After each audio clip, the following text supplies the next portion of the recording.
Devaswom board ആസ്ഥാനത്ത് മുറിച്ചത് ചന്ദനമരം തന്നെയെന്ന് വനം വകുപ്പ് മുറിച്ച മരത്തിന്റെ ഭാഗങ്ങൾ ഏറ്റെടുക്കണമെന്ന് ദേവസ്വം കമ്മീഷണർ തിരുവനന്തപുരം DFO അറിയിക്കുകയും ചെയ്യും. പ്രശാന്ത് കൃഷ്ണ ചേരുന്നുണ്ട്. പ്രശാന്ത്, മുറിച്ച് കടത്താനുള്ള നീക്കമാണ് കരാറുകാരൻ്റെ അടക്കമുള്ള ഭാഗങ്ങളിൽ നിന്ന് ഉണ്ടായെന്ന് കഴിഞ്ഞ ദിവസം R അനന്തകൃഷ്ണൻ വാർത്ത ബ്രേക്ക് ചെയ്തിരുന്നു. പിന്നാലെ ഈ വരുന്ന സ്ഥിരീകരണം വനം വകുപ്പിന്റെ ഭാഗത്തുനിന്ന് ഉണ്ടാകുന്നത് എന്താണ്? ഇനി എന്ത് നടപടിയെടുക്കാനാണ് പോകുന്നത്?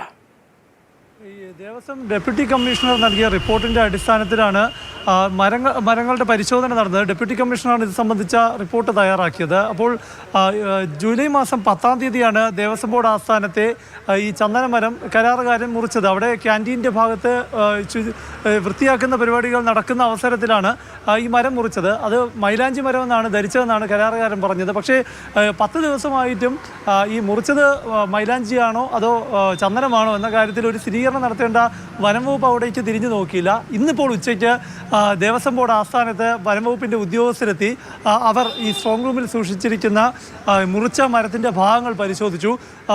മുറിച്ചത് ചന്ദനമരം തന്നെയെന്ന് വനം വകുപ്പ് സ്ഥിരീകരിച്ചിട്ടുണ്ട്. അത് ദേവസ്വം കമ്മീഷണറെ അറിയിക്കുകയും ചെയ്തു. അപ്പോൾ ദേവസ്വം കമ്മീഷണർ ഇനി തിരുവനന്തപുരം DFOയ്ക്ക് ഈ മരത്തിൻ്റെ ഭാഗങ്ങൾ, ഈ മുറിച്ചു മാറ്റിയ മരത്തിൻ്റെ ഭാഗങ്ങൾ ഏറ്റെടുക്കണം എന്ന് കത്ത് നൽകും, ആവശ്യപ്പെട്ടുകൊണ്ടുള്ള കത്ത് നൽകും. കാരണം ചന്ദനമരമായതുകൊണ്ട് തന്നെ അതിൻ്റെ കസ്റ്റോഡിയൻ വനം വകുപ്പാണ്. ഇതിന് പുറമെ തിരുവിതാംകൂർ ദേവസ്വം ബോർഡിൻ്റെ ആസ്ഥാനത്തിൻ്റെ പരിധിയിൽ അവിടെ ആ കോമ്പൗണ്ടിൽ ഒരുപാട് മരങ്ങൾ, തേക്കാണെങ്കിലും ചന്ദനമാണെങ്കിലും ഒരുപാട് മരങ്ങളുണ്ട്.